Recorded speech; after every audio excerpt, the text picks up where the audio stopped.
had just finished playing the Grammys with Daft Punk. Sometimes that's all you need. An incredibly beautiful experience to work with Kate Bush. Gig with Madonna in Brazil. There were more than 150,000 people there, maybe close to 200,000. And when everybody started jumping, I felt the stage even moving, like the ground moving. Because I'm sitting on a drum, I'm not dancing, so I'm sitting on a stool. I'm like, whoa.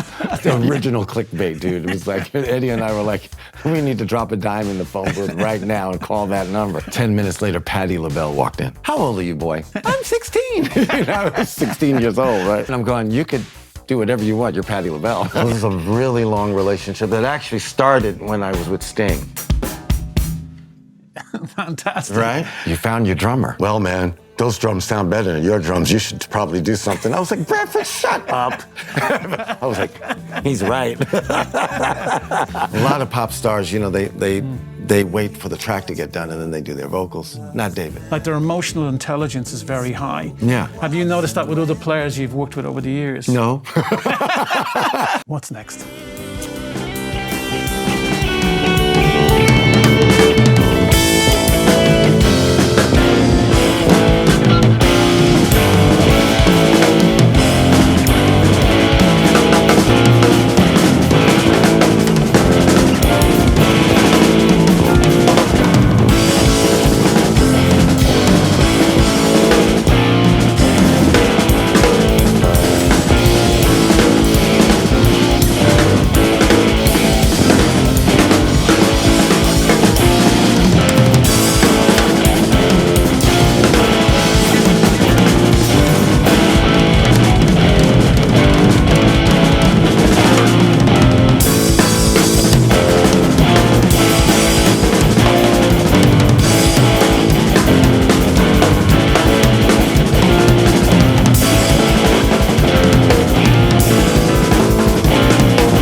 Hey, before we jump into this episode, we've got some very special news to share. Metronome Prague is the biggest metropolitan music event in the heart of Europe. From June 19th to 21st, there's an amazing lineup, including Alanis Morissette, Rag & Bone Man, The Antwoord, Tommy Cash and The Streets. We're proud to say the wonderful people at Metronome Festival are our partners and close friends. And yes, dopeYEAH Talk will be there, recording new episodes on site with some of these amazing artists performing at the festival. So if you haven't yet, this is your last chance to grab a ticket.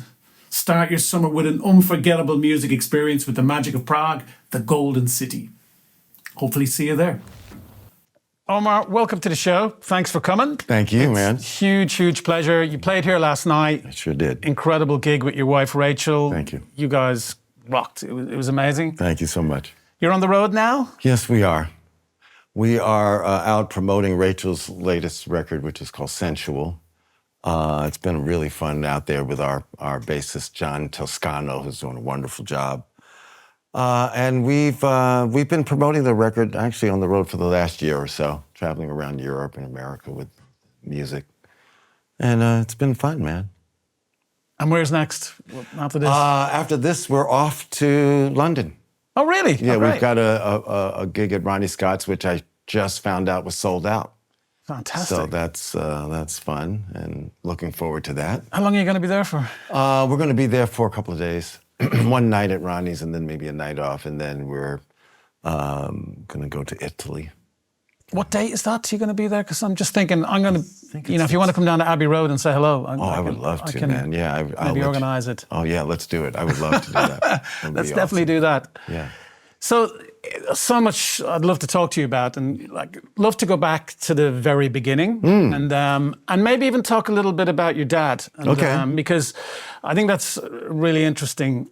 So his history and coming from the deep south, because he grew up in Birmingham, Alabama. Till he was about correct. 15? Yes, exactly right. Grew up in Birmingham, Alabama, one of 7 kids. My grandparents were in the church. My grandfather was a minister, Baptist minister.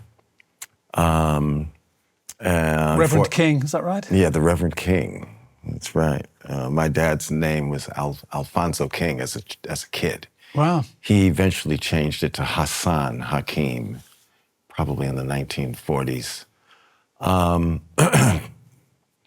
But he left home quite young. His parents died quite young. The kids lost both of the parents, and the eldest sister Emma was kind of the caretaker of all the kids.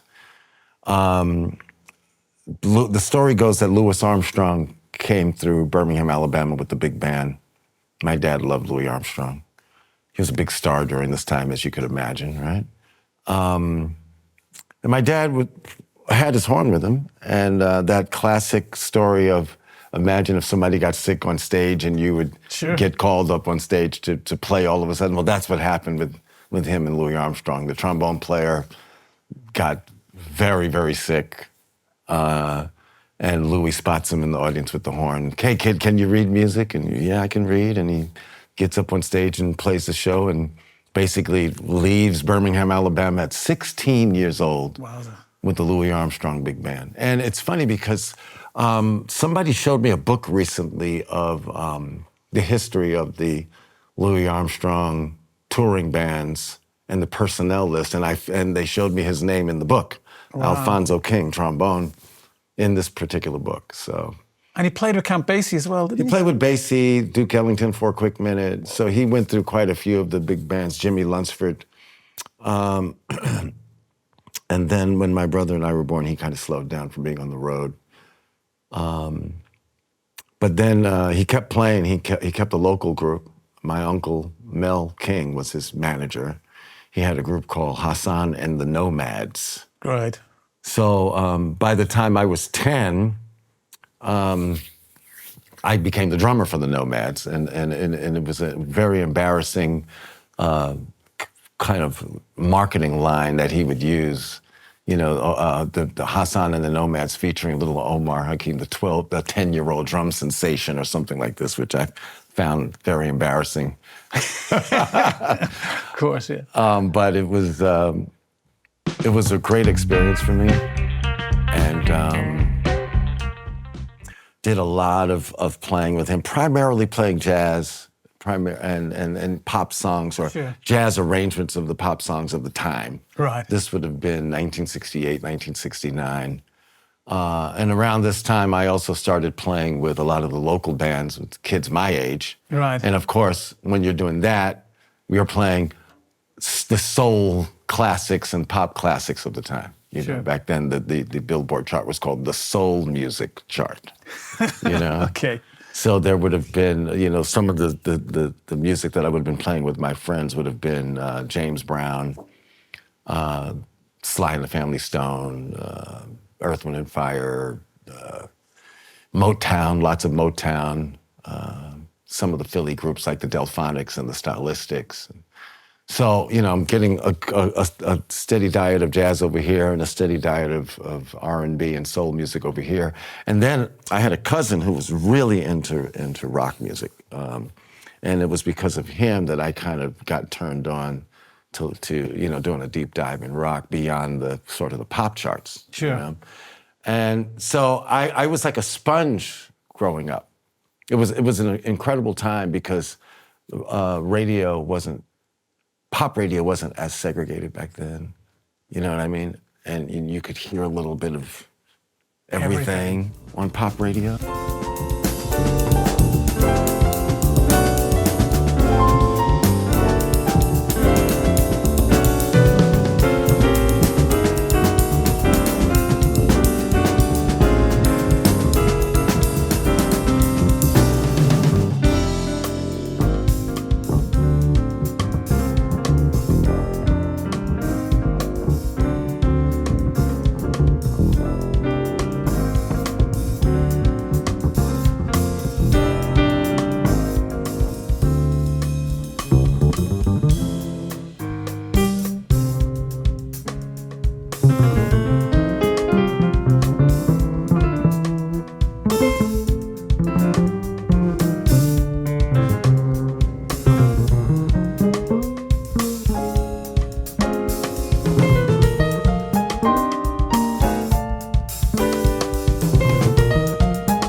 I was kind of, when I was doing the research, I was thinking, what an amazing area at the time, like Jamaica, Queens. Oh. Like I was thinking of like, you had Detroit, Michigan, you had Laurel Canyon.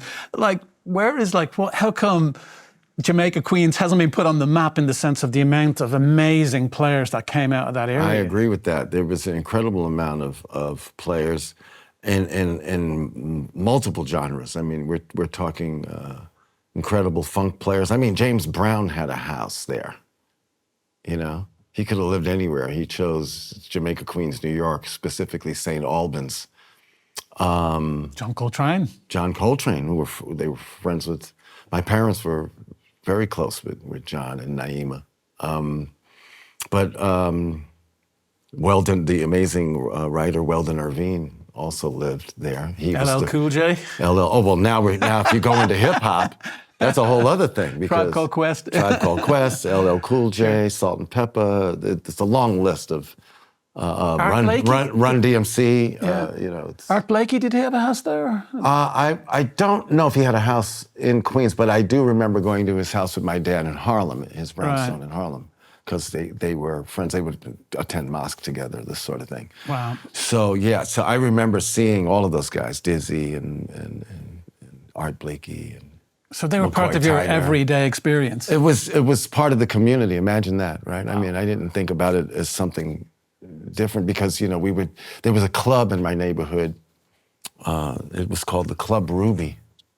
It was part of the sort of the jazz circuit, you know, and a lot of musicians would play the Club Ruby, and they had this amazing Sunday brunch. And so during the Sunday brunch, there'd be a lot of kids there, you know, and I remember seeing McCoy Tyner and Rahsaan Roland Kirk and, you know, Horace Silver and, you know, these people at this amazing club. And actually my first drum set came from that club. Wow. Yeah, I think when the club was about to close, my dad purchased the drum set from them. Incredible. So that was a great experience. And the thing I was reading about as well that I think obviously important for a young talent was the Jazzmobile, which I don't think there's enough talk about, because I mean those kind of things don't exist anymore. They don't. I mean, maybe you can tell us a little bit what the Jazzmobile was. Yeah, the Jazzmobile was incredible because it was primarily a truck with a stage that would travel through the 5 boroughs of New York City with free shows and park at various parks around the area. Mm-hmm. So when you know, imagine this rolling stage going through Manhattan, Bronx, Brooklyn, Queens, and Staten Island with free shows. So one of the main stops in Queens was St. Albans Park. And, you know, around St. Albans and Jamaica area, they would, the Parks Department would post a schedule, you know, so you would see the schedule on light poles and trees of who was coming on what day. And it was pretty incredible. And we would all go running out there, and, you know, there would be an ice cream truck and maybe another food truck, and then the show would start right when the sun went down. And did they give lessons? And well, that was the other part of it. There was a Jazzmobile workshop in Harlem with free lessons for the kids. Wow. And I want to say that's where I met Nile, actually. I met Nile Rodgers there. Brilliant. We were all part of like the Jazzmobile jazz band. And you put a covers band together with Nile. Well, yeah, Nile and I had a cover band that played at this amusement park. Brown Sugar, was that what it was called? The band was called Brown Sugar, myself and Nile and this great keyboard player named Denzel Miller. I think the bass player's name was Rick Tell. And then there were 3 ladies out front singing, and I would sing with them too. And that was summer of 75, I think, before Chic, just before. And it was interesting because even though he wasn't in the band, Bernard Edwards would come and hang out with Nile at the park. Right, the great bass player. The group, amazing bass players. So, and Bernard and Nile had an after-hours gig, so we would get done at the park pretty early, you know, like maybe 7 or 8 o'clock, and then they would leave and go back to Manhattan. Denzel and Rick and I would stay behind. They put us up in motels when you worked at that park. Sure. But Nile and Bernard would go to the city, and they would do their probably 11 to 5 a.m. gig, midnight to 6 a.m., whatever they were doing. And then Nile would show back up at the park again the next morning. Brilliant. And so when the stint at the park was done, Nile and Bernard said to me, "Hey man, we're going to Paris. You should come. We got a gig there, and it should, we should maybe think about, putting a band together, da da da da." And I didn't go. I was like, I just got accepted into this music and art high school. So maybe I won't be a high school dropout before I get there. Maybe I should go to high school and you guys go to Paris and have fun, See you when you get back. And, and the first thing I heard of them before they got back was them on the radio. Wow. I'm walking down the hall and I hear, yowza, yowza, yowza, dance, dance, dance, right? Chic's first hit. And the rest is history, Wow. So I wondered, maybe you could have been the drummer in Chic. Maybe I should have gone to Paris. And I remember another story about you and Eddie Martinez and your friend, and who ended up playing with Robert Palmer and loads of people later on, and lots of great people. But the Village Voice ad, maybe you can. Oh yeah. So that's your first proper gig. Well, actually, it wasn't the. Well, what I would say is I did my very first tour ever with Eddie Martinez, and we were backing up this artist named Jay Mason. Right. He was signed to Buddha Records. His producer was a guy named Stan Vincent. And so that band was Eddie on guitar, Larry Smith on bass, who was kind of like pretty prolific and creative hip hop producer, but a great bass player. And Denzel Miller was the music director on keyboards. He worked with Run DMC, did he? Yeah, Larry worked with Run DMC. Yeah. He's produced quite a bit of Def Jam stuff, I think, in the early days. Sure. But an amazing bass player. And so that was the Jay Mason group. And we toured opening for this new band called Hall & Oates. And then there was another band we opened for on tour called Sha-Na-Na. They were a 50s kind of... throwback 50s act of, really almost comedy and rock and roll mixed together. Okay. Really hilarious and fun. And then there was this another group of an all-lady group called ISIS. They kicked ass, man. It was a lot of fun to watch them. So this tour kind of went around. But then there were other dates that we did where we opened for Albert King on the road. I always say that was the band that I watched their drummer and learned to play a proper blues shuffle, watching that drummer play every night. I don't know who he was, but man, they were swinging every night. It was pretty amazing. And on the West Coast, we opened for an incredible band from San Francisco called Cold Blood. They were unbelievable. And then we ended up at the Troubadour, opening for Sarita Wright, who was the first wife of Stevie Wonder, great songwriter, probably one of his early songwriting partners as well. And so that was my first tour of America in 1974. And so when Eddie and I got home, we were hanging out, and we grabbed a Village Voice, and at they had the musicians classified ads in the back, and we see a pretty juicy ad in the back of the paper. It said, drummer and guitarist needed for recording and touring act. This is a very juicy, in bold, kind of bigger than the others. And I had never seen an ad like that. Original clickbait. Yeah, that's the original clickbait, dude. It was like, Eddie and I were like, we need to drop a dime in the phone booth right now and call that number. So we called the number, and the guy on the other end of the line says, can you be at Carol Music Studios in 30 minutes? And we look at the watches, and we look at the subway stop that we're standing there, and we go, we can be there in 30 minutes, no problem. So we get on the train, we go to Carol. And when we arrive, walk into the room, and there's two ladies in that room. And I leaned over to Eddie, and I said, that looks like Nona Hendrix, and that looks like Sarah Dash. I think this is LaBelle. Wow. And he goes, oh, I think you're right, dude. And 10 minutes later, Patti LaBelle walked in. And so we're there auditioning for LaBelle. And because my ears were always glued to the radio, their hit song, Lady Marmalade, Of course, huge. was like huge during this time. And they were preparing to tour for this record. So I knew how to play that really fun drum beat. Like I just knew how to play it right away, you know. So when they called it out, Eddie and I fell right into it, you know. And they hired us on the spot, believe it or not. They gave us the job right there. You guys are amazing, you're in. And then Patti looks at me and she goes, how old are you, boy? I'm 16. You know, I was 16 years old, right? And so she thought about it. I guess she said, you know, I have a son your age, and I know you're in school, and I can't take you out of school. In my mind, I'm going, you could do whatever you want. You're Patti LaBelle. Yeah. You can take me out of school. Whatever. But I thought that. I didn't say it.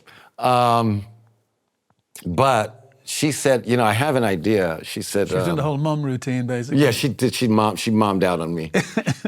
Yeah, but it still worked out because she said, well, the reason we're auditioning drummers particularly is because our tour got extended and our drummer got another job where he can't play our gigs on the weekends. So why don't we do this? Why don't we let him do any gigs that we have from Monday to Thursday, and then you do the weekend gigs? Right. And I was like, wow, that's a good solution and worked for me, and you know. Brilliant. And so I ended up I guess this was like end of the school year, going into the summer, a few gigs with LaBelle.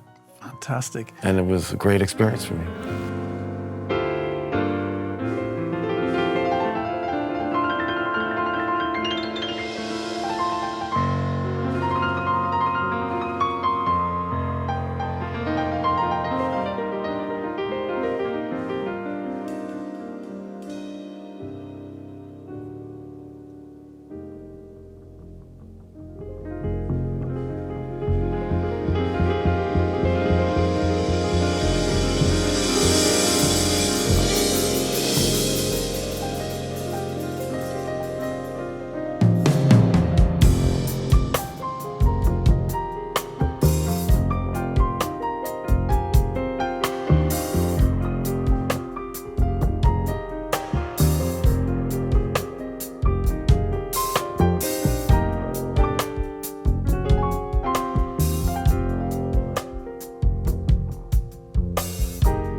Weather report. I mean, we're jumping a little bit ahead here. Oh, yeah.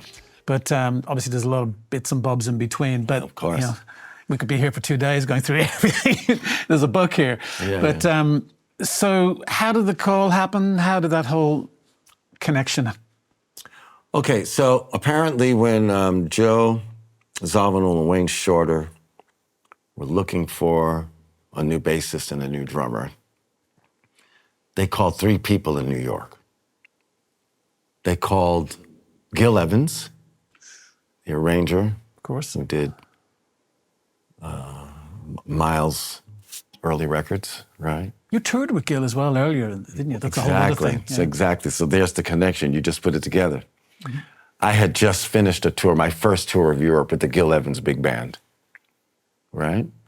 So Gil says, well, I just took a kid on the road with me named Omar Hakim. You should meet him. I think he would be perfect for your band. So then they call a second guy. They call the jazz violinist Michael Urbaniak. And also Michael says my name. He says, you know, I just did a record with this kid. You know, you got to hear him. I think he'd be the right person for the gig. And then they call one more person. They call Miles himself. Whoa. And I I remember seeing Miles. There was a club in New York I would play at a lot called McKell's, the Upper West Side. And I remember being there and seeing Miles at the bar, sitting at the bar listening. So apparently Miles had also mentioned my name. He said, this kid you need to check out, this Omar kid. So when Joe called, he didn't audition me. Basically, because of those 3 recommendations, he just hired me over the phone. And he said, who do you want to play with? We need a bass player. How about your friend Marcus Miller? So I called Marcus, and actually Marcus and I met together. We discussed it. And Marcus had already started working with Miles by now, you know. So I thought, let me think about this since Marcus isn't available to do this.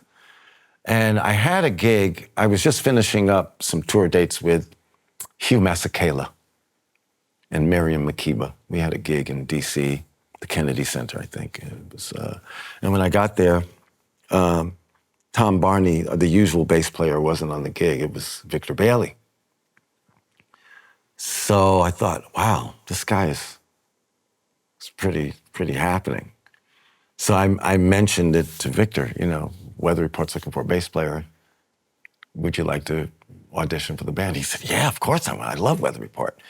So he made a cassette of himself playing Birdland solo. Whoa.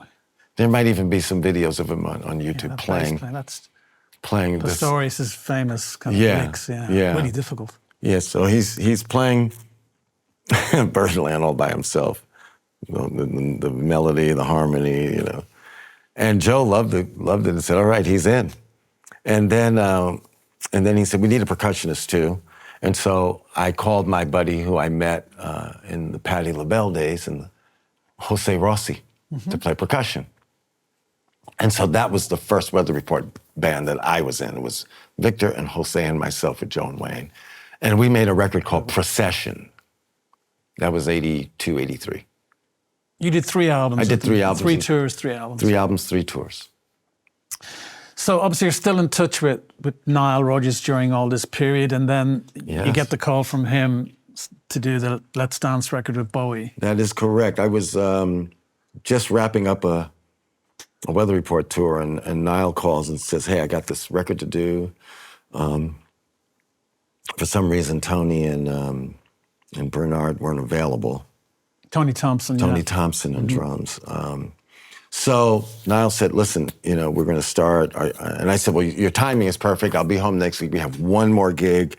Our last gig is the Beacon Theater in New York City, and then I'm done with Weather Report for a moment.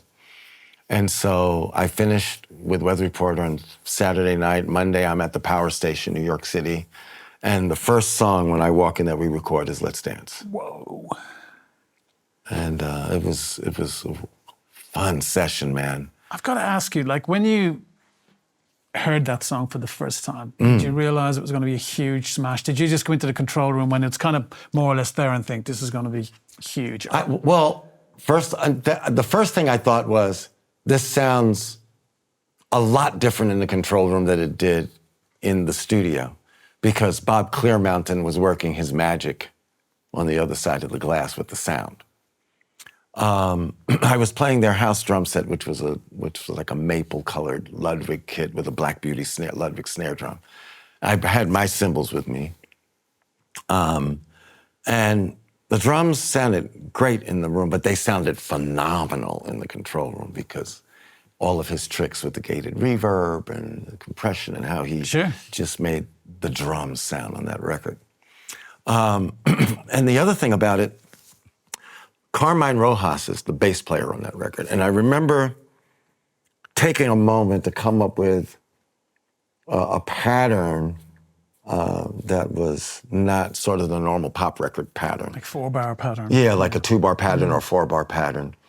The more Carmine and I worked out the line, the longer the pattern got. And by the time we were done, and a lot of people don't probably think of it this way because it kind of goes down real easy, but it's actually an 8-bar pattern on a pop record. you know? Wow. And that repeats, you know, over and over again like a loop. And when we cut it, you know, we played it live. So, Wow. you know, we had to basically lock that groove down for 12 minutes or whatever it was, you know? I remember the first time I heard that record, I was in a little car in Dublin, and it blew my mind. And so much so as well, it was mainly the beat, not just being nice here, but I thought that beat, and I know it's, you know, it's trickier than maybe people think, but I thought that's as iconic as, say, Herbie Flowers on Walk on the Wild Side bass part. I think it's hugely important for that track and making it work. Yeah. And I think it's really fair to say, you know, what you did on that, you know, made it a hit. Like, it was a big part of making it a hit. The groove, and you know, obviously you're saying that the pattern was a little bit more thought out than maybe people think. Yeah. Actually, could you possibly play it for me? I could. Is that possible? I could play that pattern. That would be a treat for me. Yeah, why not? Like when you were in the studio, you kind of worked it out, and yeah. Well, so anyway, maybe I'll just play the beat, right? Yeah, sure. So let's turn the snares on.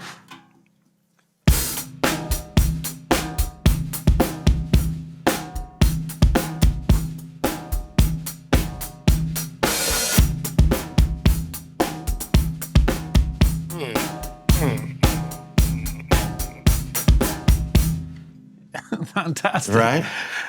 And then you had that strange, the woodblock percussion that was going on. Yeah, I always loved that as well. That little. Yeah. And that was fantastic. Like the way it all grooved together. It's true. It's true. And you know, so again, that thing morphed. You know, it started maybe. Right. I could have kept doing that. Yeah. Not the sound. Right. Not the thing, though, right? So by adding all of these turnarounds and these other elements, I think it made it interesting. Well, it's the devil's in the detail, as they'd say. You know, those little things make all the world a difference, and you know, that blew everybody away. And also, as you mentioned, the sonicness of it was fantastic. Yeah. So Bob Clearmountain was the engineer on that session. Yes, he was. So Bowie and Nile Rodgers were producing, I think, yes, and then Bob Clearmountain engineered. So how did he mic up the kit for that? It was interesting. I mean, the real work was on that snare sound, you know, and I noticed that there were 3 or 4 mics on the snare, and it was so long ago, but I remember there was a 57 and maybe even an AKG 457 taped together, you know, as the main 2 microphones. There was a bottom snare mic, of course, but then there was a little kind of countryman mic, boundary mic, I guess, very tiny, that he taped to the rim of the snare. Okay. And it was basically just kind of looking at the snare like that. And that mic was used to trigger a gate, a noise gate, which was then patched into a reverb that was overdriven, which created the gated reverb sound for that record.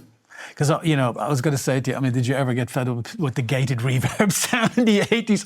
Oh, please, enough with the gated reverb. But obviously that one was kind of a whole different thing, you know, where people just didn't dial in one on it, you know, get a you know, a Yamaha, you know. No, he had to actually patch things together to make that happen. It wasn't a patch on a... Yeah, it sounded slightly distorted as well, which I really liked. Yeah, there was and I think the way he the overdrive or whatever, however he, you know, sent the signal into that reverb that made it just explode, and then have that gate closed down in the way he did. It was pretty genius. And to go into the control room and hear that, it's like, whoa, that's... And had Stevie Ray Vaughan put any guitar down at this point? No, it was just the rhythm section at that point, just tracking. And the cool thing about the session was David wanted to sing live. A lot of pop stars, you know, they wait for the track to get done and then they do their vocals. Not David. Dave was like, set me up right now, microphone. I'm going to sing with the band. Great. And I remember that because the vocal booth was right in front of me. Right. So I have a direct eye-to-eye contact with Bowie while he's singing. And Carmine Rojas here, Nile there, and And I can't remember who the keyboard, but it might have been Rob Sabino. Might have been. Did you ever think, I must make sure I get the neighbouring rights sorted out on this one? This is going to be a big one later on. I didn't think that back then, but your observation proved to be very important over the years. You know, so many musicians have forgotten about neighbouring rights. Oh, no, it's a big I talked deal, to so many musicians about it, and it's this fortune's been missed by you. There's no people who question. don't know out there, it's for not the writers, for people who play on the records who deserve a small royalty. Exactly. And they can really add up, those royalties. I say, true, anybody, musicians out there, make sure you sort out your neighbouring rights. There's no because, question about it. That's the we've truth. all lost fortunes, I think, by not There's no registering question. them properly. Absolutely correct.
So that was, you're working with David, and you do the whole album, and most of the album anyway, I think. Yeah. Did you do the whole record? I did, I want to say I did China Girl, Modern Love, Let's Dance, Ricochet.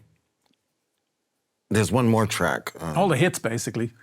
What was, I forgot, there's a fifth track, and then the other ones are Tony. Wow, okay.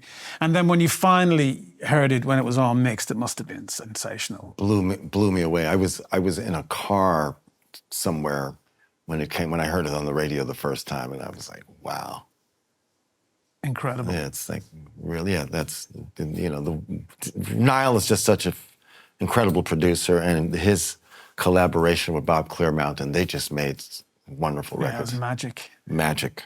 And then you ended up on the Dire Straits record. That's right. How did that happen? Because Terry Williams was their usual drummer, wasn't he? So. Yes.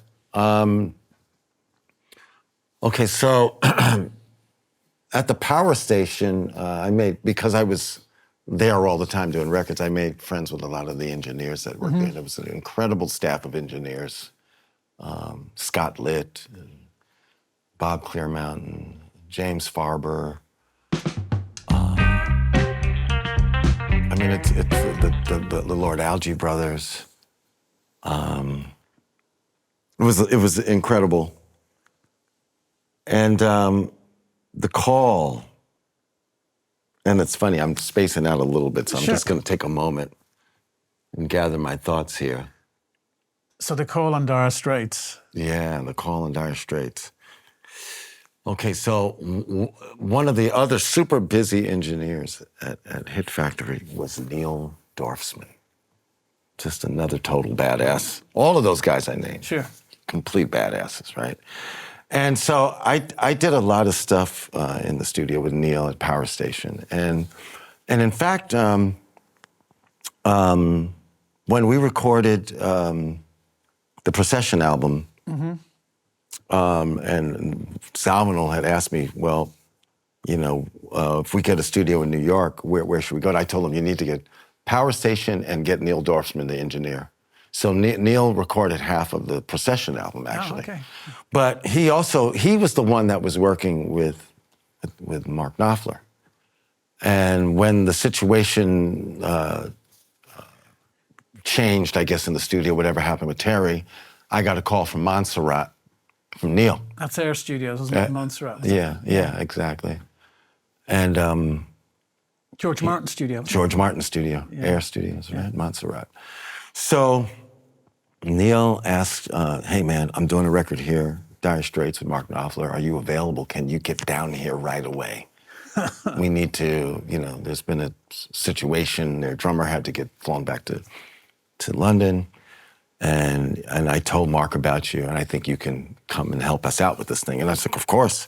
And I had only heard about Air Studios because a few artists that I loved, The Police, recorded a few albums there. And even Luther Vandross' album that I liked very much was recorded there. It was a great place to record an album. It was sunshine, beautiful, the beach. Incredible, man. Shame about the volcano. Yeah, shame about that dang volcano. I was looking at everything that in the end. volcano. Covered the whole studio in the end. Right, exactly. Does that thing erupt? Oh, don't worry about it. No, it's just your bass drum. It's a bit boomy. Yeah, right, exactly, man. But I end up there in like a day or two later, and it was interesting because actually most of the tracking was just myself and Mark and the bass player, just a trio. What happened with Terry Williams? Why didn't he do it? I don't know, man. I don't know. I know it was a health issue that caused him to have to get flown back to London. And so I ended up basically retracking the entire record is what I heard. Except for the intro for Money for Nothing. Dude, now I remember that intro because Mark played it for me. He said, what do you think of this? Sure. And I listened to it. I was like, if it ain't broke, don't fix that. Sure. There's no reason to do anything with that. You know what I mean? And so what we did was, I want to say that since they already had that intro piece, it was just really a question of finding the right groove for the song, right?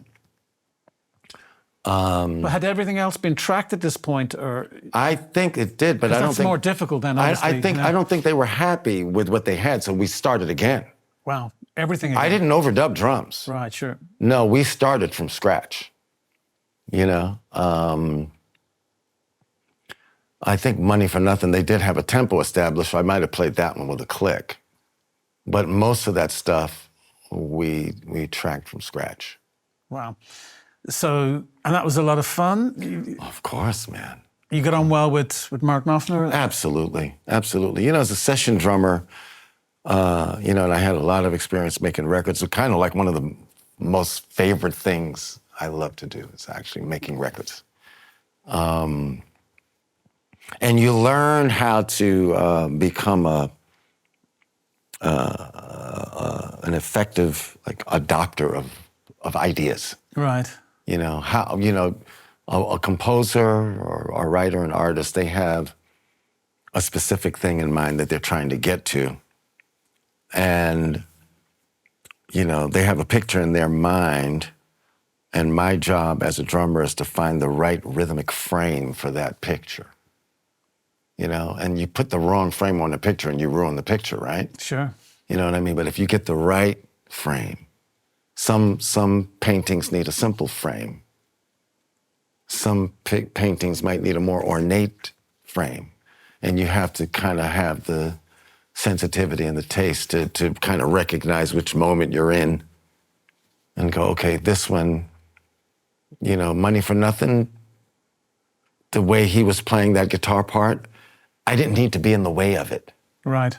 But I needed to propel it in a way that made it feel good. And at the end of the day, it was just something simple. Right. You know what I mean? It was something simple. It was da da da da da da da da da da da.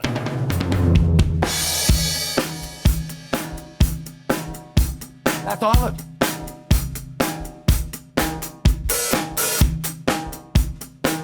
Right?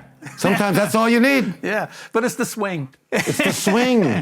It's the swing. It's the swing, exactly. I think I've heard you quote, it's the motion and the emotion. The motion and the emotion, exactly. How you get the feeling right, because it is that conversation. As you said, it's interesting you're talking about the guitar, but the singer as well, working with everybody else. Right.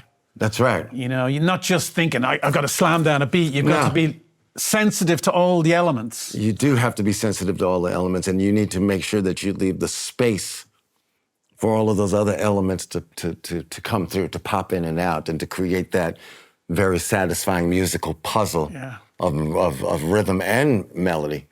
You know what I mean? Getting that texture right. That's, man, and when it's right, it's joyous. You know, it just creates that feeling that you love on a record when you hear it, you know? And I'm presuming that's when you met Sting, because Sting obviously sung on Money for Nothing, so he would have been down in the studio. Yep. You must have, was that when you met him? That's exactly when I met him. He and Trudy were there on a holiday.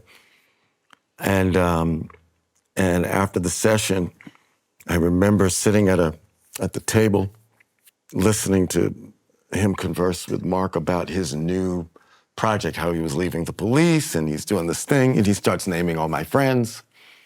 And I'm thinking, whoa, that's pretty amazing, you know. Darryl Jones, Kenny Kirkland, Branford. I said, you found your drummer. Like I'm sitting at the other side. And Mark goes, because I was in a drum booth, so maybe he didn't necessarily see me. And he goes, oh, you're Omar? And I said, yeah. He says, my manager's in New York looking for you right now. I'll tell my manager you're here. So that was an interesting sort of, you know. So that was the start of the Dream of the Blue Turtles project. And that was a difficult process, easy process? No, I wouldn't say it was difficult. Again, you know, for me as a experienced studio guy, right? You know, I could get in there and I pretty quickly identify what was needed. You know, they always talked about that being Sting's jazz project, but it's not a jazz. There was that one track, wasn't it? That was quite jazz. The 32nd thing or whatever. I can't remember which track it was. Exactly. But generally, but he probably still wanted that kind of drummer that could do that if he needed to, but also could play straight rock and roll. Yeah, I think it's really important. I think that, and I think for the moment I was probably the right guy for that particular moment. You know, I could blend those two worlds together in a way that we could make a pop record, because I had made enough pop records over the years, but I also had skills as an improviser. Any particular track on that album that stands out to you that you really enjoyed playing on? Children's Crusade. Really? Yeah. Could you play a bit of that? Or is there a... It's a long time ago. I just remember, I just love that melody. Let me take a quick listen. Yeah, why not? Oh, and the other one, there were two, Children's Crusade and Fortress Around Your Heart. Oh yeah, I love the way it goes into the chorus, the way it opens up into the chorus. In fact, I'm gonna change my choice. I'm gonna say Fortress. Brilliant. Okay, love that tune. Yeah. Children's Crusade, and of course, it's kind of sensitive, and then it opens up into the chorus. Yeah. It's fabulous. Yeah. Yeah, but Fortress would explode every night. Yeah, the crowd would just go. Yeah. So. But no, I haven't listened to these in a while. Yeah, he's a great artist, man. I was talking to Dennis Chambers a little while ago. We did a podcast with Dennis. Yeah. And he played with Andy Summers and Jack Bruce, and they recorded a load of stuff together. It's never been released. Really? Yeah. Oh, that's interesting. Yeah. I haven't listened to this. Just a cymbal. And the kick.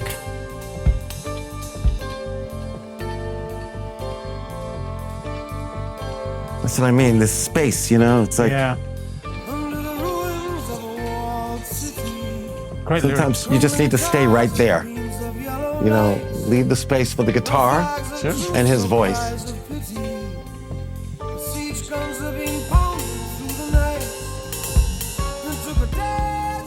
Add the side stick. Nice.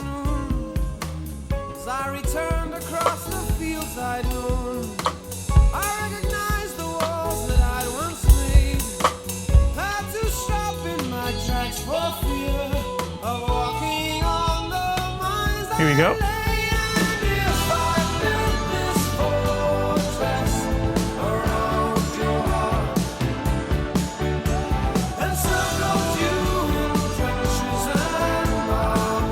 Wow. See, I don't remember all of these little details. I like the little push. Yeah, the little pushes.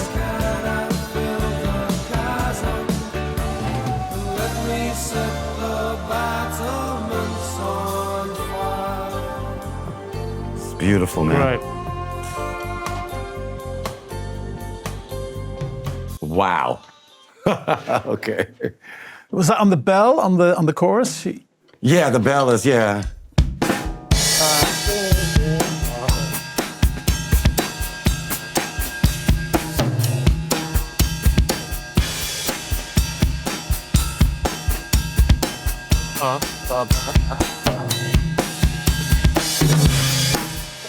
Something like that. Yeah, You know? fantastic. Actually, I love that little thing you did last night. I was watching when you did this thing on the cymbal where you kind of, when you hit it and then you put your hand across it to kind of mute the cymbal. Yeah. I don't see many drummers doing that, but I really liked it. It was like really smooth. Yeah, you know? well, I guess, the cymbals, that's like even its own art form, Each cymbal to me is like an orchestra, Sure. And I try to choose sets of cymbals that... you use Zildjian cymbals. I've been using Zildjian my entire life. And you generally play Pearl kit, I think, as well. I've been with Pearl, well, 2026 will be 40 years. Wowza. I've been with Pearl drums.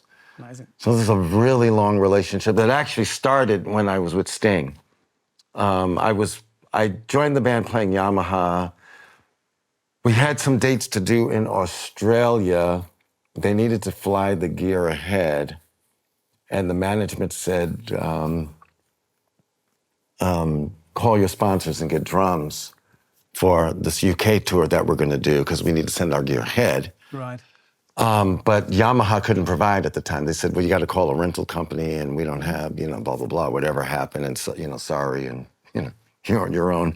So I said, okay. That's very helpful. It's only, one of the biggest pop stars in the world. Yeah. Maybe we should figure something out. This isn't working for me.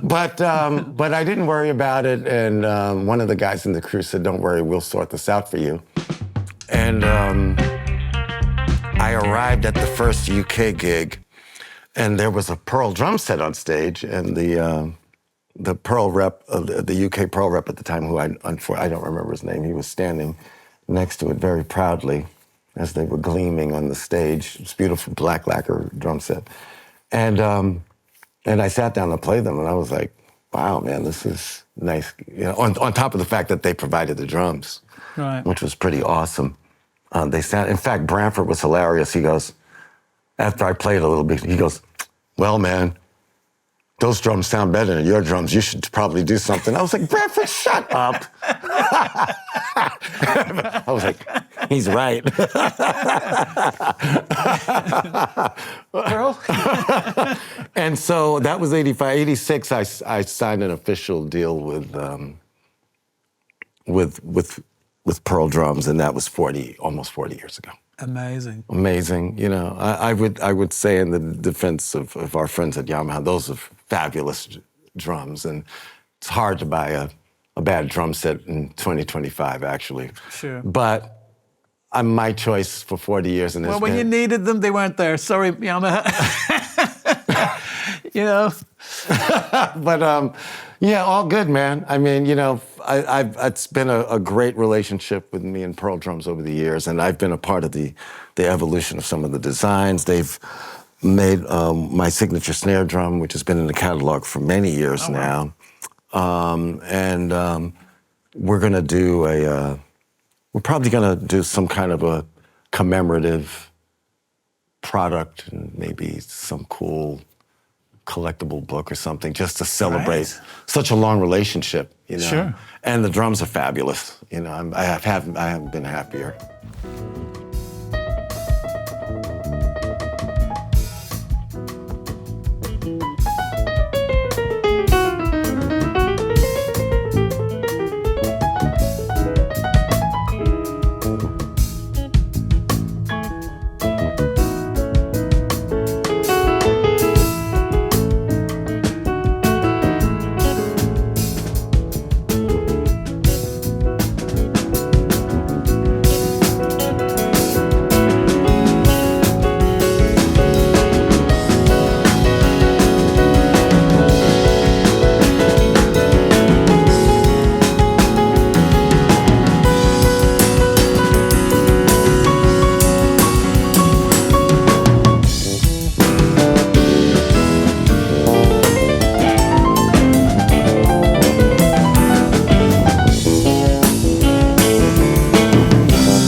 So, yes, I played with Wayne Shorter in a little old band called Weather Report. Do we have any Weather Report fans here?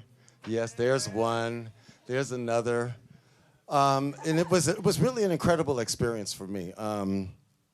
Like Rachel said, Wayne is considered one of the architects of jazz, a really gifted composer. And there's a great story about Wayne's contribution to Miles as a composer. Wayne tells the story something like this. He said Miles Davis had called him for a recording session. And he said, Wayne, you know, I hope you write some music for this session. It would be great to have one of your compositions. And I guess Miles was familiar with Wayne because Wayne also wrote for Art Blakey and the Jazz Messengers when he was quite young.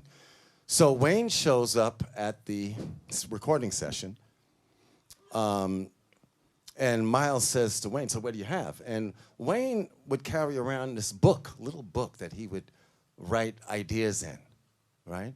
So Wayne pulls out his book and he opens it up, he puts it on the stand, and this page that he opens up to is ESP, the song that we just played. Imagine this, in this book are these ideas, and all of them are probably pretty iconic ideas that became the blueprint for jazz. Yeah.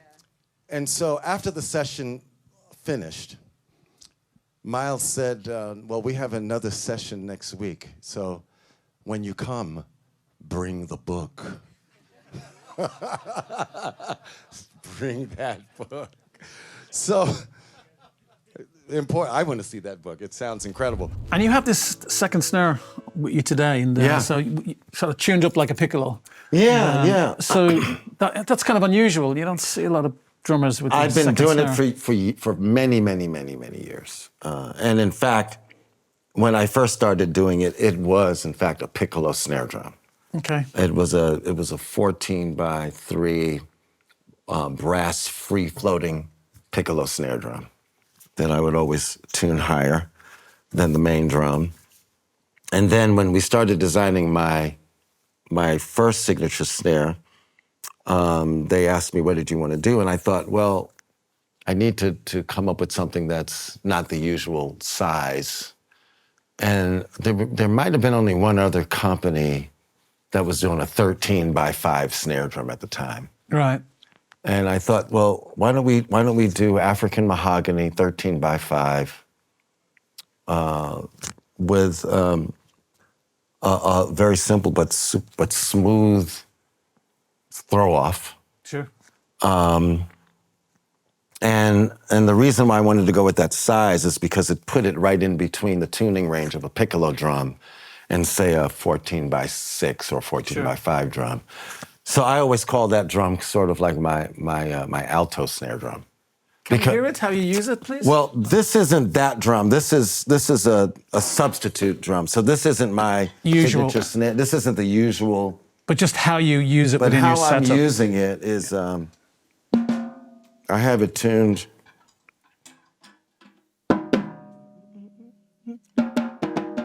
It's like approximately a minor third higher than this, right? And I usually leave it wide open. Yeah. You know, I don't usually mute it. Sounds quite reggae. Yeah, exactly. And I use it, you know, but it gives me, you know, but then if you play it light, you don't notice the harmonic overtone in the ring as much, right?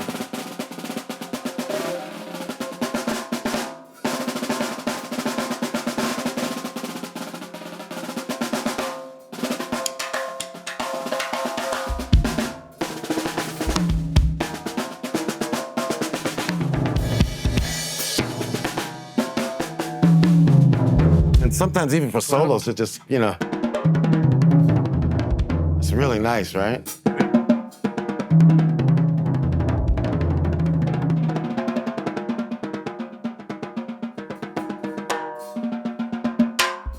It's fun. I mean, that just sounds like a brilliant idea. Why aren't more drummers using it? I think a lot of drummers do use multiple snare drums these days. It's not so unusual.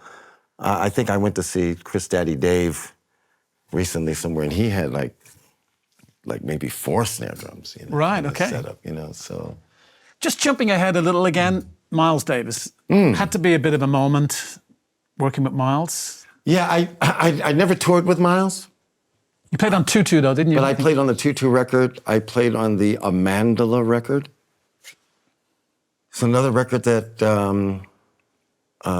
is a movie soundtrack record. I'm not thinking of the name of it, but I just played a classical snare drum part on there with the orchestra. So it was fun to work with. Oh, how was man, that experience? absolutely fun to work with Miles. I wish I had done more. The first one, Tutu, was primarily Marcus Miller's brilliant programming with me doing overdubs on top of his drum machine programming. And I did a lot of that in the 80s. Roger Lynn came along and changed everyone's life, and, so... You ran straight out and bought one. Yeah, I had to. If I You could stay in the game. Yes. If you can't beat him, join him, dude. and reprint all the business cards, Yeah. Add drum programmer, to the... It's funny because listening back to obviously I loved that record too, and also Prince was supposed to collaborate on that record. I Oh, read. really? I didn't. I didn't know. And he pulled out in the end. They stayed friends, but apparently the MO originally was that he would collaborate on the record with Miles, but they never got around to it. That's interesting. Yeah. Well, I mean, at the end of the day, I think what Marcus did was really a masterpiece record, actually. And Marcus is, because of his understanding of the jazz language and the jazz and the history, made him a perfect candidate as a young producer to kind of bridge those two worlds together. Sure. And stay true to the language and the history. He kind of tied it together. Yeah. But then modernized it with the machines and the production and the synths and the grooves and everything that Miles really needed. Because Miles, let's face it, he was always looking forward. He was always looking for the point of evolution in a thing. He was kind of like the Beatles of jazz, really. In the sense that was his Sgt. Pepper, like Kind of Blue. I mean, I know it's a cliche, but it is still a beautiful record to listen to. To this day.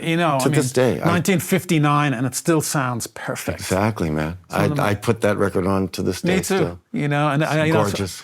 It is great, to me, the greatest jazz record ever done. Funny enough, listening to last night and listening to your wife playing, Rachel Z, she kind of reminds me of Herbie Hancock a little bit, the way she plays. Yeah. Like Maiden Voyage, do you remember that record? Of course. Her feel, I love that record. It's one of my other favourite jazz records, and I love her feel. It just reminded, I don't know why I kept thinking of Herbie Hancock last night when she was playing. That's great. Because it was phenomenal. I mean, great piano player. Yeah, she's fantastic. And then I ended up playing with Peter Gabriel and has played with lots of other amazing people. Exactly.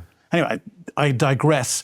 So after that then, I mean, that was obviously 82 to 86, hugely busy time. You're still in Weather Report that whole period of time as well. Yeah. Why did it stop, Weather Report? Why did they decide to change drummers? I don't know. I mean, basically, the last record that I did, Sporting Life, might have been the last Weather... Well, no, the last Weather Report record was called This Is It, I think. Yeah. Something like that. That's right. And I want to say Peter Erskine came back to produce that record. I think I might have played on one track. He invited me to... on it again then. Yeah, he invited me to play on a track. But after that was it. There were no more Weather Report records after that. Okay. So I was thinking about that today as well. You've obviously been a session player to the stars, and I'm a producer myself, and I've been lucky enough to work with some amazing session people. And I've always admired their kind of mentality and the way they take it when something ends. Like I was talking about my great friend Robbie McIntosh and Hamish Stewart and Blair Cunningham. I've played with everybody, huge discography, like yourself, but they never get beat up or bitter about a thing ending, you know what I mean? Like when the star wants to change things around, they don't get really bent up about it. And and how their faces always fit and their mentality. There's a kind of a theme of that. You kind of see these guys and they know how to handle, like their emotional intelligence is very high. Yeah. Have you noticed that with other players you've worked with over the years? No. Some guys get really pissed off by this stuff. I'm not gonna lie. I'm not gonna lie to you. But no, the truth is, I think what we're talking about is the difference between the band mentality and sort of the sideman session player mentality, right? The bands are a little more like families. Yeah, sure. So when somebody leaves, it feels like a freaking divorce, or it feels like, you know what I mean? It's like, it's a lot different, you know, because, you know, in that kind of a structure, you know, everybody's eggs are in that basket. Yeah, of course. You know what I mean? And it's a beautiful thing because, you know, and the idea that I'm very emotional, you know. And which makes some of those bands phenomenal. You know, that the chemistry that's created from that unit that's formed of dear friends that come together and they have that bond. Mm-hmm. And they have that chemistry together. That's special. Mm-hmm. You know, and some of our favorite bands that we love, even if they don't last, when it's amazing, it's phenomenal. The Beatles and the Rolling Stones and the Police, and you know, we can name a bunch of bands that, you know, had this energy. You know, the original lineups like Earth, Wind and Fire, the lineup from kind of like 73, 74 to like 1980, 82. You know, when it was Freddie and Larry Dunn, and you know, the guys that made the classic hits. Right? I can probably name 10 other bands. Like U2 is a band of friends. You know. Foo Fighters, you know, when they finally locked in on the personnel, you know, and it was, and you see them, you know, it's a phenomenal energy, you know. Yeah, I'd agree with that. Yeah. So then your work in 2013 with Daft Punk. So that must have been a different experience, different kind of producers making records a different kind of way. Talk us through the process that they used on that record. Yeah, that was an interesting one because that was on Get Ready, wasn't it? And all the hits and all that. Yeah. There was exactly. There was a song, a big hit called "Get Lucky." Get Lucky, sorry. Get Lucky, man. And you know, it's funny because I never heard "Get Lucky" in the studio, even though I'm playing on it. Wow. I never heard a song called "Get Lucky" in the studio. And I got called for the session by a guy named Chris Caswell, great keyboard player, arranger. And Chris and I had been working on an event that would happen in Washington, D.C. every year for ASCAP, called We Write the Songs, where they would celebrate a lot of ASCAP songwriters and showcase the music for a lot of politicians and senators and stuff in Washington, D.C. at the Library of Congress every year. We would do this gig. Sure. And this gig was amazing because all kinds of people would show up. One year, Stevie Wonder showed up. You know, just brilliant. Don from the Eagles, Don Felder.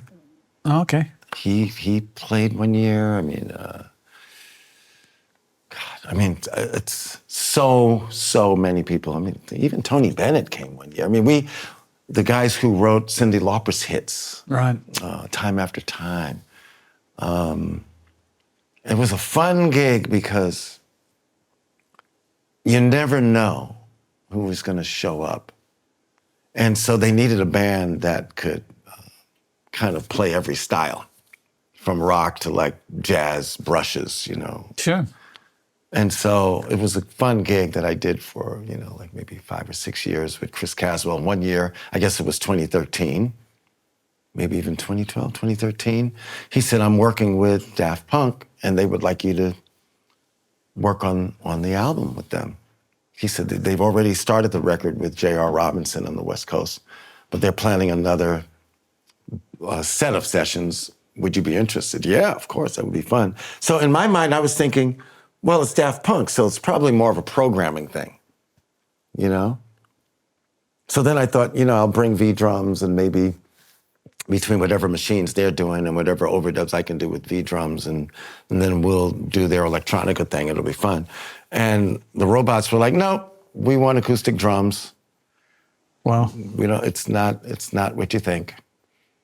So I ended up getting my hands on a Pearl Reference Series kit for that session. And we did about a week of recording in LA.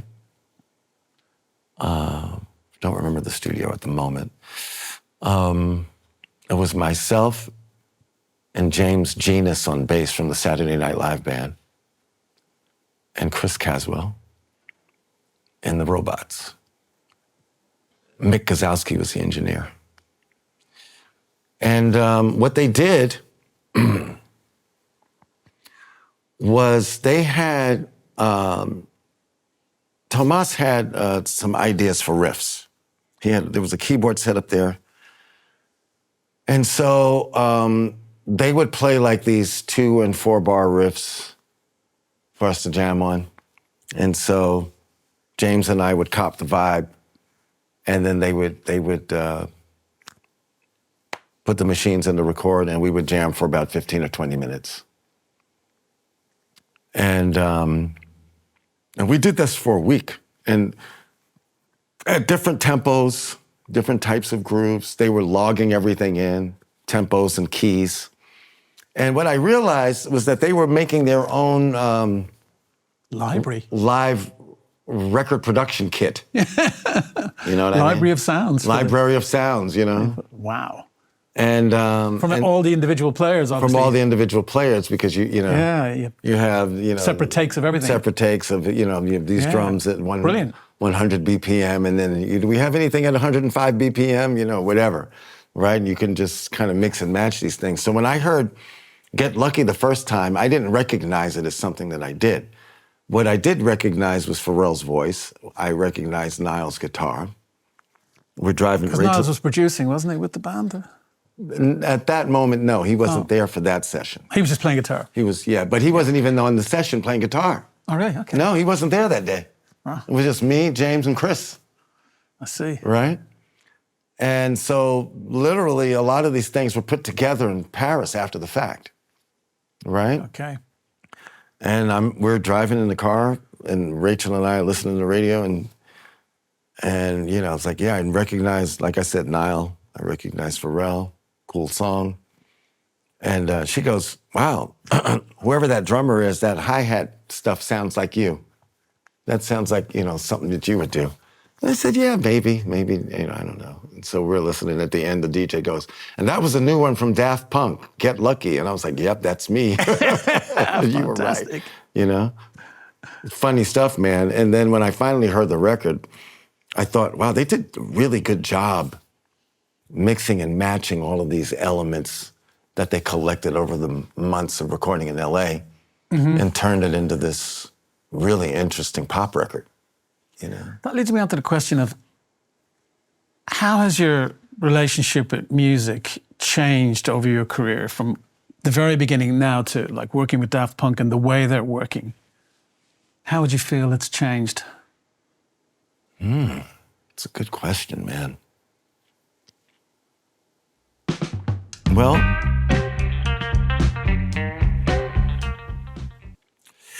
on one hand, my job in the studio as a drummer hasn't changed. In other words, I need to get in the studio, I need to organize my thoughts and my approach to whatever piece of music that I'm hearing, right? And I need to come up with the musical or rhythmic frame for the composition that works for the artist. So that part of the job hasn't changed at all, right? But what has changed, like I said, is sometimes I don't hear a song. Sometimes I'm just in the studio jamming, whereas maybe 30, 40 years ago, it was about the song. Like, I'm going to go in the studio and I'm going to learn these songs and we're going to play these songs. And arrangers might have been very sort of specific about what they wanted, Yeah,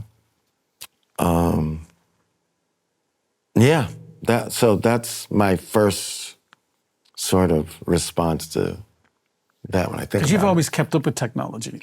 I have, and I mean, it's going to be interesting now with AI coming into the equation and how we work with AI.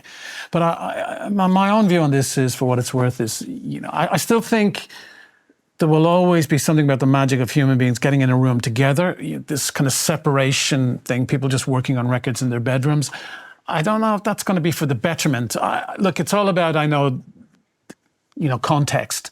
But at the same time, I feel the magic of people playing together in a room and having fun and reacting off each other, I don't think anything can ever replace that experience. That's true. That's true. I mean, I'm not gonna, you know, there are a lot of great artists that could get in a room and make records by themselves that have a great feel, and you know, a lot of classic records that we love that are made like that, like Stevie Wonder records and Prince records and things where, you know, the artist had an idea and they had enough skill on the various instruments to kind of see the idea through all the way. But they are playing instruments, right? So there's something about laying hands on an instrument that kind of lets your soul come through, you know? I agree. And so this idea of AI, yeah, I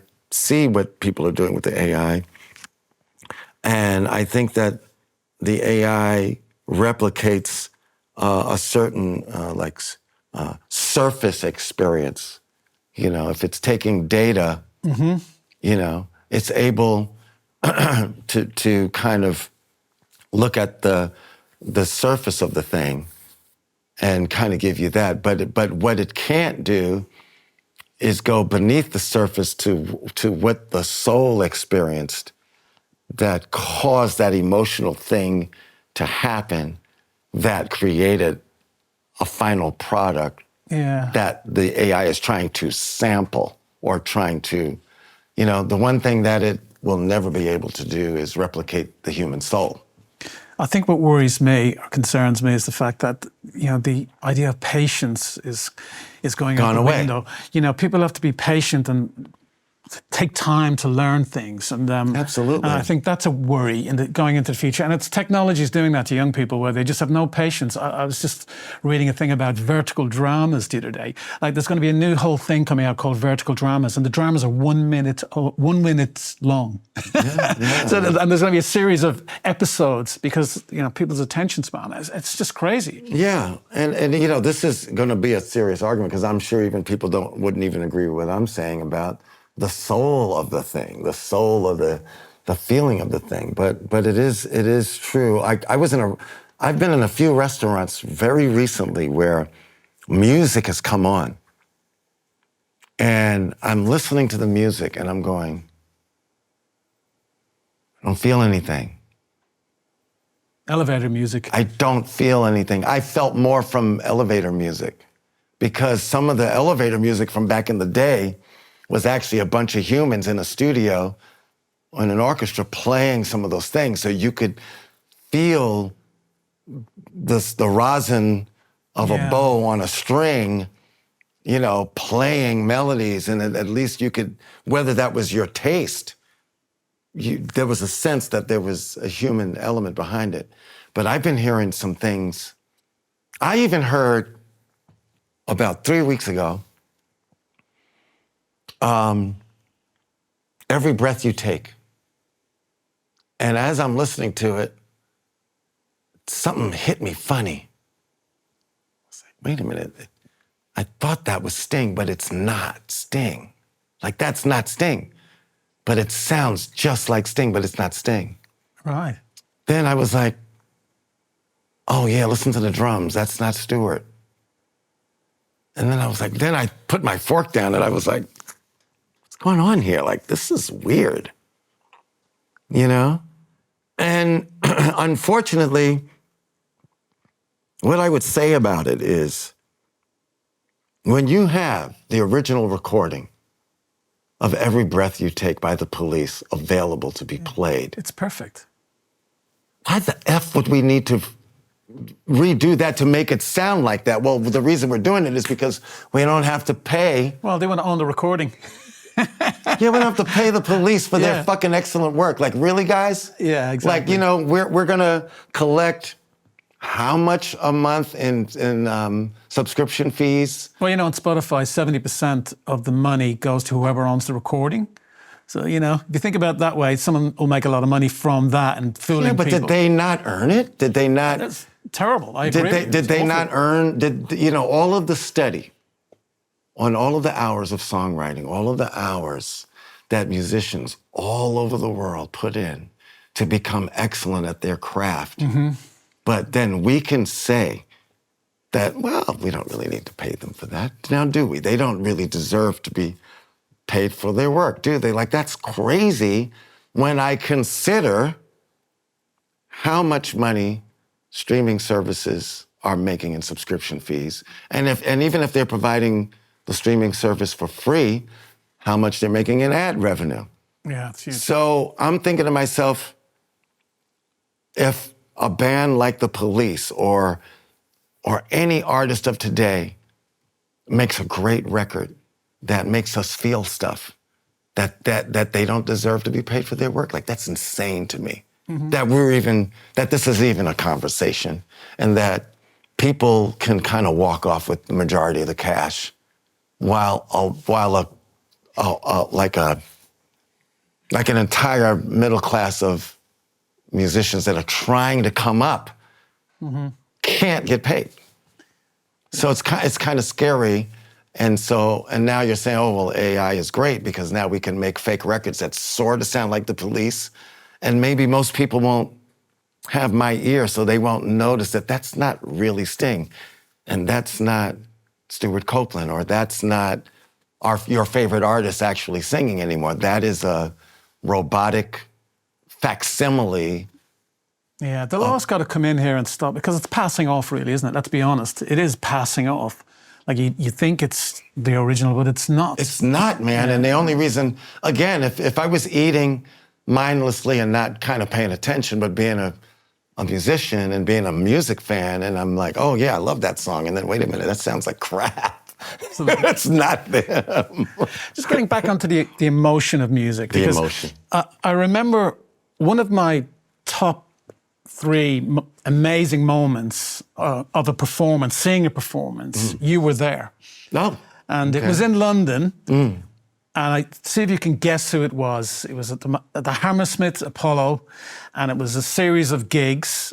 And when that artist came on stage, I've never experienced the amount of love that went from the audience. It actually gave me goosebumps. It gives me goosebumps now even thinking about it. When they came on stage, it was like the whole crowd, it was like you hadn't seen a great friend or a lover for a long time, and you was like, oh my God. Do you know which gig that was? Kate Bush. It was Kate Bush. I was there. I was there. You were there. My friend Jim Jones at Abbey Road got me on the guest list, one of the greatest gigs I've ever been to, and you were the drummer on that. Yes, I was. It was an incredibly beautiful experience to work with Kate Bush for her return to the stage after Lord knows how many years. And what was incredible about it was that was like August or it was like 2014 maybe? 2014 it was, yeah. August 2014. Yeah. So I got the call in January of 2014. Speaking of Daft Punk, I had just finished playing the Grammys with Daft Punk. And I get this call. Who did you know in the Kate Bush camp? Actually, Kate Bush, I think her manager or somebody in her office knew a friend of mine in Oslo, Norway, a guitarist that I had been working with. Wow. Named Knut Varnes. And I would go to Oslo and hang with Knut and make records, and he works at this really cool music university in Oslo, so I would go and do clinics. And so I guess Knut had been in touch with this guy, and he says, hey, I heard you work with Omar. We're trying to reach Omar. I think apparently they were at first looking for Steve Gadd to do it, but Gadd couldn't do it for whatever. And Gadd had played on one of her last records. Right. So that would have been the connection, but for some reason he wasn't available. And so Knut passed my number on, and then I got the call from London to do it. And I love Kate Bush's music. Incredible. And I was like, wow, this sounds like a really interesting project. and they presented it. They had a complete vision for it. It was like 3 rehearsal periods in 2014. So I went back and forth to the UK 2 or 3 times before we did the final shows. And it was a phenomenal band, of course. Was she very involved in the arrangements? She was extremely, like, she was there every day. I mean, it was like, you know, we worked it from the ground up, you know? And it was interesting because the idea was that the first half of the show needed to be a rock concert, but then the second half of the show needed to be this theatrical presentation. And so you were there, so you saw how they morphed it from a rock show into a theatrical. It was like a Vegas residency or something like that. Yeah, it was amazing. incredible. The sound was incredible. The sound was incredible. Even the configuration and the speccing of the system, there were bids taken from several sound companies around the world who would do the final installation for the show. And it was an incredible, I don't even remember how many surround speakers were in that room, but it was a phenomenal, I think it had to be a residency because in order to undo all of that technology and move it somewhere, you would have to find the right venue in every city to actually go. It wouldn't even be possible for it to be a tour. It would have to, you would have to park it somewhere in the right, you know what I mean? Yeah, and then, and set it all up. And it's one of those shows I'm really glad I was there for. Yeah, it was definitely me too. special, you know. Well, even more so for you. An amazing job as well. Thank you, man. Because it was Jim Jones at Abbey Road. Thank you for that one. That was amazing. Yeah. Just some quick-fire questions, just fun ones. Best gig, worst gig? Oh, God. Best gig, worst gig. That's a tough one for me because lucky for me, I've had a lot of best gigs. Like pinch yourself moments, you know, sort of like, oh my God, I can't believe I'm... Well, God, there's so many. One of them was a gig with Madonna in Brazil, mostly for the fact that I had never seen that many people in a stadium before in my life. That was the biggest gig. Madonna, yeah. That I had ever played. And I thought, you know, and I think what triggered it is when you said a pinch yourself moment. Because I've had these incredible musical gigs that were like, you know, just like, you know, transcendent sort of musical experiences. But this Madonna gig, when I looked out at this ocean of people, maybe there were more than 150,000 people there, maybe close to 200,000 people in the audience. And when they cheered, it was so loud, they would drown out the PA system.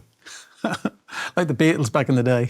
Yeah, except the Shea Stadium style. But the PA system that they had, you know, very different animal. Very easy to drown out. You know, Madonna's, you know, 500,000 watt PA system.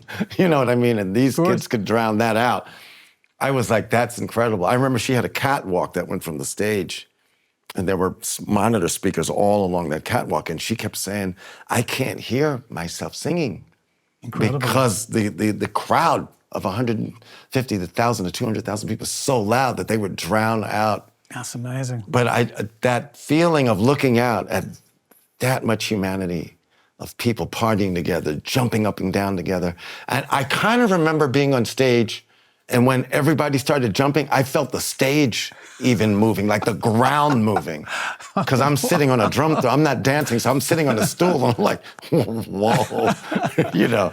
And worst gig, like where it all went wrong, it was kind of funny in retrospect. Where it all went wrong. Okay, so I was on tour after high school. I was in this band with this guy. It's like one of my first kind of gigs after high school. His name was Arlen Gale. We were opening for, who were we out with? We were out with a lot of different people, the Doobie Brothers and, God, my remember playing a gig in Houston, Texas, and there was a drum riser. And we were rocking out. My buddy, it's a bass player named Ivan Elias. He was in a band called Scandal. He was the bass player on the gig. And Stevie Cavaretta on guitar, and Alona Terrell on keyboards. Arlen Gale was the singer. And I noticed that this dang drum riser is starting to separate while I'm playing. And you already know where this went. Worst gig ever. Eventually, I just had to get up so that I wouldn't fall into the pit. We had to stop the show. It was really hilarious. Another one was a V-Drums demo in Tokyo, and in front of a bunch of people, and we were demoing. We were showing a new V-Drums kit, and they had this rack, and we were playing. It was just myself and my buddy's keyboard player Scott Tibbs, and a couple of other guys were in the band with us. But Scott and I would tour a lot, just as a duo for Roland and the V-Drums. Yeah, sure. And this particular day, it's a new riser. I had a lot of cool pads and stuff on it, and I'm playing. And while I'm playing, I noticed on this side, I hit the cymbal, and then the thing, and the stand went like that. So I said, okay, we'll be fine. When it's done, I will tighten it up, or I'll have one of the guys tighten it up. And so do another fill, and I come around, and I hit it again, and all of a sudden, this thing went. And it just crumbled and fell off the stage. It fell off the drum riser, man. And I'm just standing up there like this, with like the guy on the toilet with holding the newspaper, and somebody opens the door. And you're just there with the newspaper, like, close the door. And I look over, Scott is cracking up. And some Japanese kid in the audience yells, "Lock and roll!" And we just all fell out laughing. It was like, so I don't know if that's maybe that's the funniest moment. Yeah, that's a good one. Yeah. Quick one. We don't need to kind of develop it too much, but favorite jazz drummer, favorite rock drummer. Oh, God. Another tough. So maybe my criteria is different from others, right? Sure.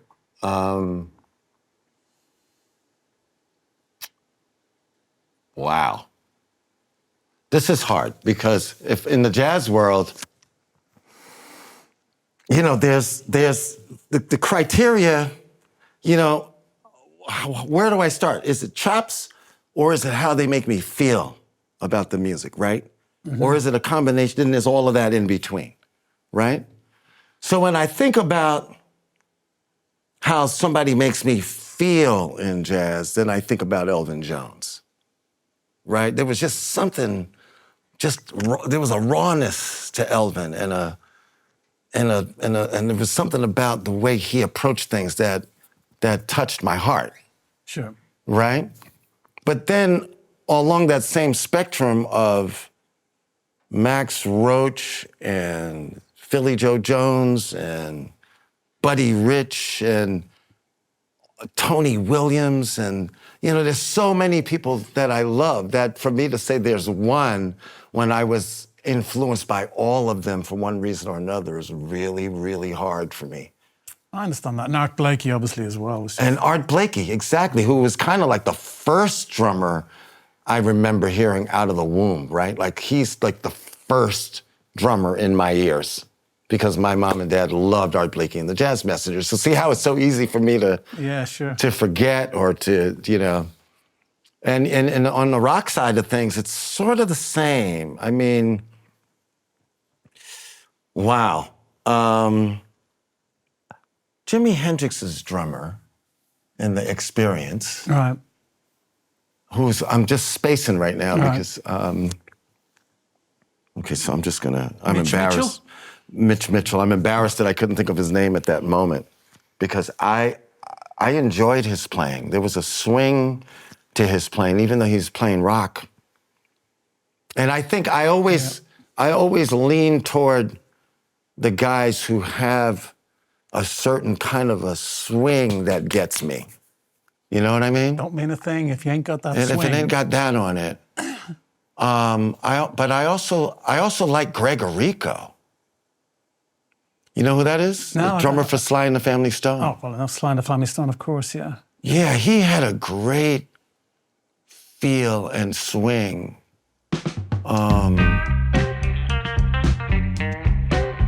You know, and I know I'm not naming the usual characters that everybody names, you know. The Ian Paces of the world. And Ian is incredible. Yeah, we had him on the show. Yeah, so he's amazing. Ian is wonderful. Bonham's, it's just insane, you know.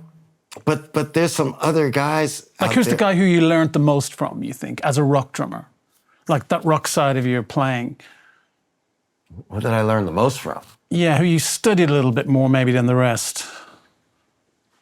It's funny, I was hearing rock records, but I wasn't necessarily listening to them because of the drums, as much as I was listening to them for the overall feeling. Mm-hmm.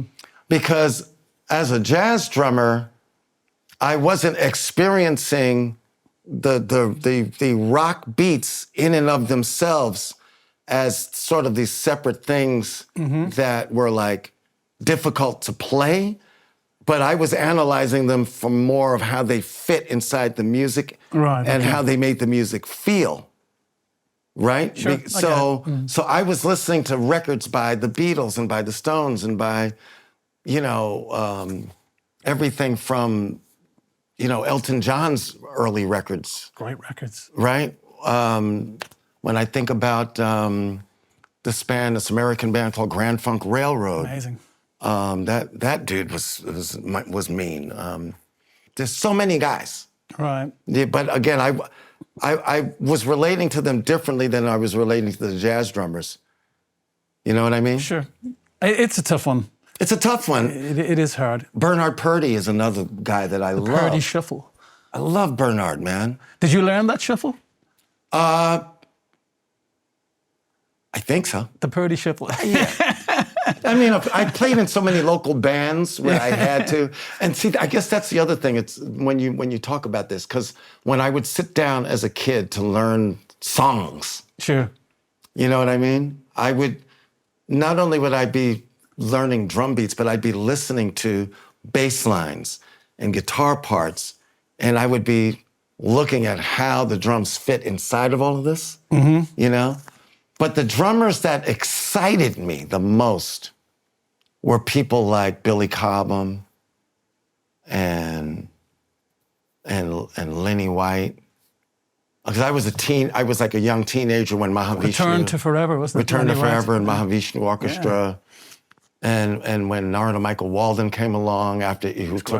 You know what I mean? Like, those are the drummers that excited me because they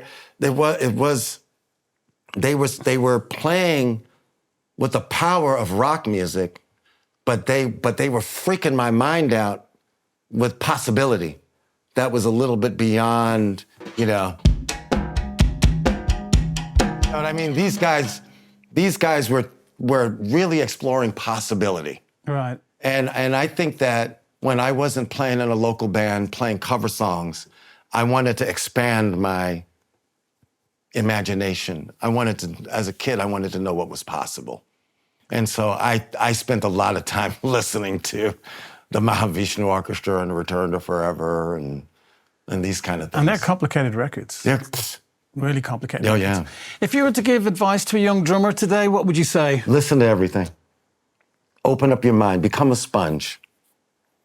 Learn your technique, but only as a matter of helping you speak the language clearer to get what you want to do.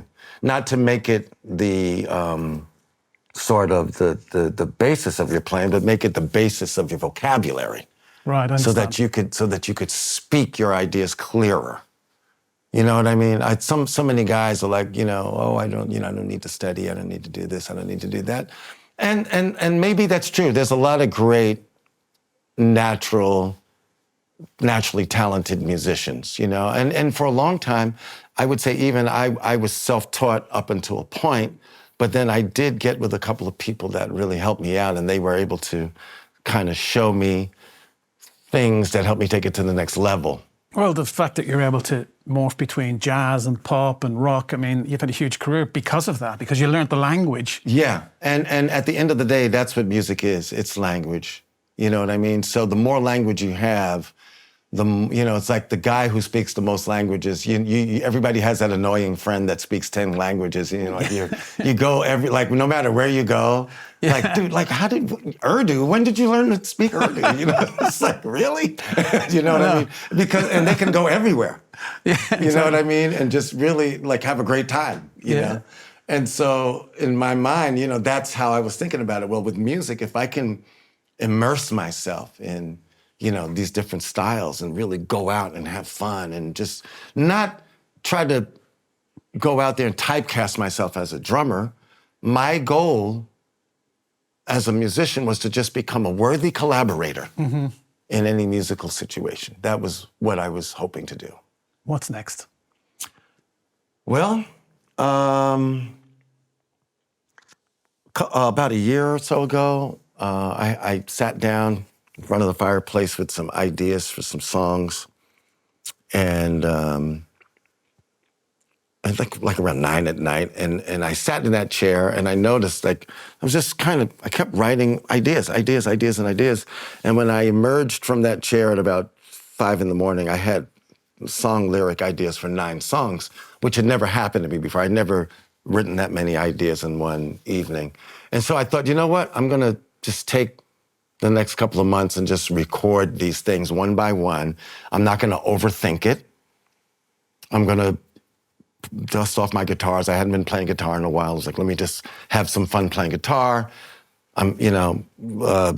Keyboard stuff, start laying down these vocal ideas. And when I got done, You're a mean guitar player as well. Huh? You're a mean guitar player. Well, I mean, you know, I won't say that in front of some of my guitar player friends.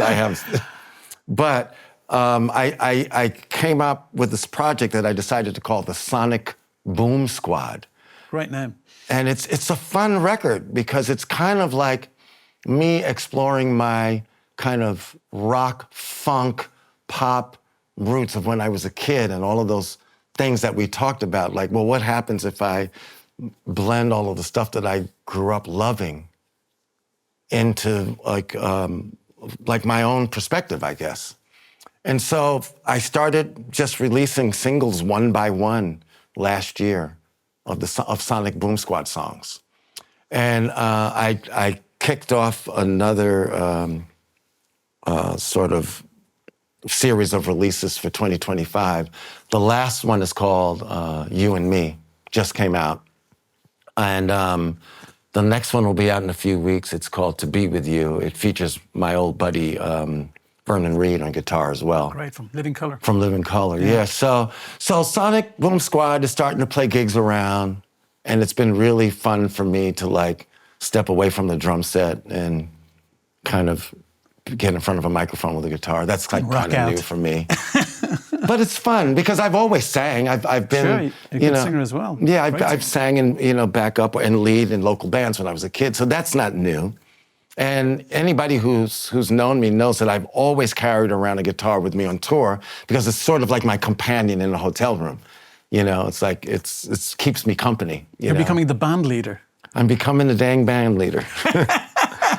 But it's been fun. So I hope that you know, people Sonic that hear Boom Squad, look Sonic out for it. Boom Squad, I would love to see. I heard some of the stuff earlier on. It's fantastic. So Thanks, man. Wonderful stuff. Thank you so much. Omar, thank you so much for this. You've got a show to do, so yes. You know, everybody's telling us to wrap up. He's got a show to do. We could talk all night, but it's been a huge pleasure for me. And likewise. You know, and best of luck with the tour. And Thanks, when he comes to London, give me a shout and take you to Abbey Road. Let's do a little tour. Yes. Omar Hakim, thank you so much. And man. thank you, man. Brilliant. Okay. Are we good, everybody?